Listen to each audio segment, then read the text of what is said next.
Pernahkah kamu membayangkan bahwa kemerdekaan Indonesia yang kita rayakan setiap tahun mungkin bukan hasil perjuangan murni semata? Bahwa jauh sebelum proklamasi, ada sebuah perjanjian rahasia yang menentukan siapa yang akan memimpin negeri ini? Dan perjanjian itu dipegang erat oleh Soekarno sendiri. Malam sebelum 17 Agustus 1945, beliau menghadapi pilihan paling sulit. Mengikuti syarat dalam perjanjian itu, atau menghancurkannya demi kemerdekaan yang murni. Inilah kisah yang baru terungkap setelah puluhan tahun. Sebuah rahasia yang tidak pernah masuk buku pelajaran sekolah. Tapi mengubah jalannya sejarah bangsa kita. Sebelum kita mengupasnya, dukung channel ini dengan subscribe dan nyalakan loncengnya. Karena di sini kita akan terus membongkar kisah-kisah tersembunyi dari sejarah Indonesia. Mari kita mulai. Bab 1 Putra Sang Fajar. Bayangkan malam sunyi di Surabaya, 6 Juni 1901. Di sebuah rumah sederhana, seorang bayi mungil lahir ke dunia. Tangisnya memecah hening, tapi siapa yang menyangka, suara itu kelak akan mengguncang jutaan jiwa. Bayi itu diberi nama Kusno Sosrodihardjo, anak dari pasangan guru sederhana, Raden Soekemi Sosrodihardjo dan Ida Ayu Nyomanrai. Namun, Kusno kecil sering sakit-sakitan. Dalam kepercayaan Jawa kala itu, nama dipercaya membawa nasib. Akhirnya, namanya diganti menjadi Soekarno. Pergantian ini seperti menandai takdir baru, takdir seorang pemimpin yang akan menantang dunia. Api yang menyala di rumah Cokro Aminoto. Di usia remaja, Soekarno masuk HBS Surabaya. Karena sekolah itu jauh dari rumahnya di Mojokerto, ia menumpang di rumah seorang tokoh pergerakan besar, HOS Cokro Aminoto. Di rumah inilah ia bergaul dengan para aktivis pergerakan, mendengarkan diskusi panas tentang kemerdekaan, politik, dan perlawanan terhadap penjajah. Malam demi malam, telinga Soekarno dipenuhi kata-kata yang membakar semangat. Indonesia harus merdeka, meski harus melawan kekuatan dunia. Bagi Soekarno muda, kata-kata itu bukan sekadar teori. Ia mulai bermimpi, bukan mimpi kecil, tapi mimpi untuk membebaskan seluruh bangsa dari belenggu penjajahan. Sebuah rahasia yang disimpan. Tapi di balik semangat itu, ada sebuah rahasia. Sebuah pesan yang ia dengar dari salah satu tokoh tua di rumah Cokro Aminoto, pesan yang tidak pernah ia ucapkan kepada publik. Pesan yang menyebutkan bahwa kemerdekaan Indonesia tidak hanya bergantung pada senjata dan politik, tapi juga pada sebuah perjanjian rahasia yang sudah direncanakan jauh sebelum ia lahir.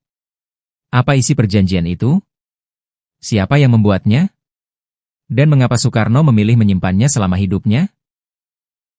Bab 2 Perjanjian yang tersembunyi. Tahun 1920-an, Soekarno bukan lagi remaja pendiam.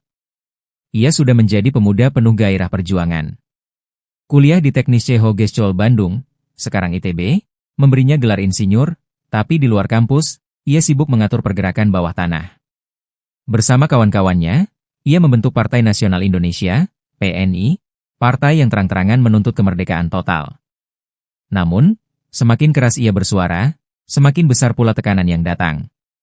Belanda memburunya, memata-matai setiap langkahnya.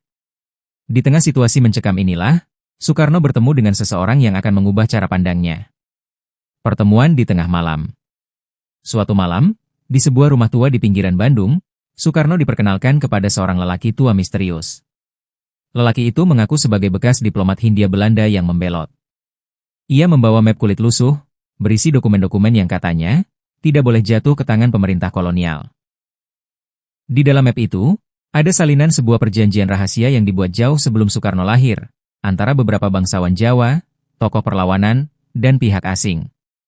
Isinya mengejutkan. Suatu rencana bertahap untuk membentuk pemerintahan merdeka di Nusantara, tapi dengan syarat tertentu yang harus dipenuhi. Salah satunya adalah bahwa pemimpin kemerdekaan harus mampu menggalang persatuan lintas agama, suku, dan golongan, sesuatu yang pada masa itu dianggap mustahil. Beban di pundak Soekarno. Lelaki tua itu menatap mata Soekarno dalam-dalam dan berkata, "Nak, kalau kau gagal mempersatukan rakyat, perjanjian ini tak ada artinya. Dan Indonesia tak akan pernah lahir." Sejak malam itu, Soekarno memikul beban ganda. Bukan hanya berjuang melawan penjajah, tapi juga menjaga rahasia yang bisa menentukan arah sejarah. Ia sadar, kalau perjanjian ini terkuak sebelum waktunya, bisa jadi bangsa Indonesia akan terpecah bahkan sebelum kemerdekaan diraih. Namun, rahasia itu tidak bisa disimpan selamanya. Menjelang tahun 1945, saat Jepang diambang kekalahan, Soekarno menghadapi dilema terbesar dalam hidupnya. Haruskah ia mengungkap isi perjanjian itu kepada rakyat, atau membawanya sampai mati? Bab 3 Hari Terakhir Rahasia Itu. Pagi 16 Agustus 1945, Jakarta diliputi ketegangan. Desas-desus bahwa Jepang telah menyerah kepada sekutu menyebar cepat. Para pemuda mendesak Soekarno dan Hatta untuk segera memproklamasikan kemerdekaan. Namun di balik tekanan itu, Soekarno menyimpan beban yang jauh lebih berat, perjanjian rahasia yang telah ia simpan selama lebih dari 2 dekade. Malam sebelumnya, ia sempat memandangi kembali map kulit lusuh pemberian lelaki tua misterius itu. Tangannya gemetar. Ia tahu, begitu proklamasi dibacakan, ia resmi menjadi pemimpin sebuah bangsa. Dan sebagai pemimpin, ia harus memutuskan apakah syarat-syarat perjanjian itu akan ia ikuti, atau ia langgar demi kebebasan penuh. Pertemuan rahasia. Beberapa jam sebelum pembacaan proklamasi, Soekarno bertemu dengan Muhammad Hatta di sebuah ruangan kecil. Ia mengeluarkan map kulit itu dan memperlihatkannya pada Hatta. Hatta membaca cepat, lalu mengangkat wajahnya, tatapannya serius. Bung Karno? Kalau ini benar, berarti kemerdekaan kita sudah diatur bahkan sebelum kita lahir. Soekarno terdiam sejenak, lalu berkata pelan. Benar, Bung. Tapi aku tidak akan biarkan syarat siapapun membatasi kemerdekaan bangsa ini. Kita merdeka sepenuhnya, atau tidak sama sekali. Membakar masa lalu. Beberapa menit kemudian, Soekarno mengambil keputusan yang mengejutkan. Ia menyalakan api dan membakar map kulit itu hingga habis. Abu-abu kertas berterbangan di udara, seolah menghapus jejak perjanjian yang selama ini menjadi beban di hatinya.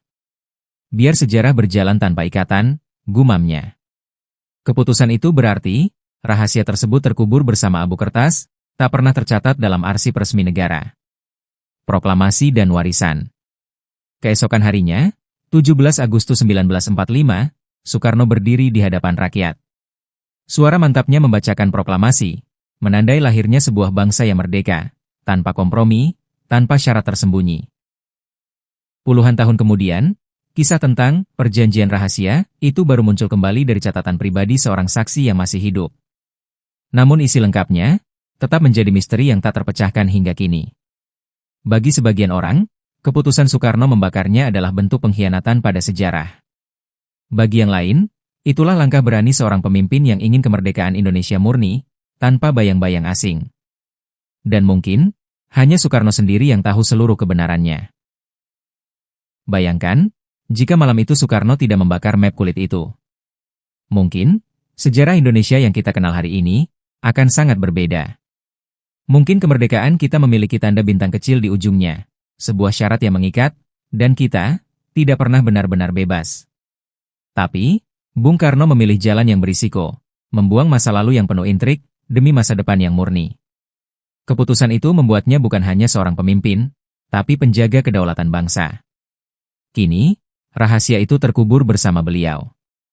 Yang tersisa hanyalah kita, generasi yang menikmati kemerdekaan hasil perjuangan mereka. Dan tugas kitalah untuk menjaga kemerdekaan ini, agar tak pernah kembali jatuh ke tangan siapapun. Kalau kisah ini membuatmu merinding seperti aku saat menelitinya, dukung channel ini dengan like, subscribe, dan aktifkan lonceng notifikasi. Karena di sini, kita akan terus mengungkap kisah-kisah tersembunyi dari sejarah Indonesia, yang tak akan kamu temukan di buku pelajaran. Sampai jumpa di cerita sejarah berikutnya. Dan ingatlah, sejarah bukan hanya masa lalu, ia adalah cermin masa depan kita.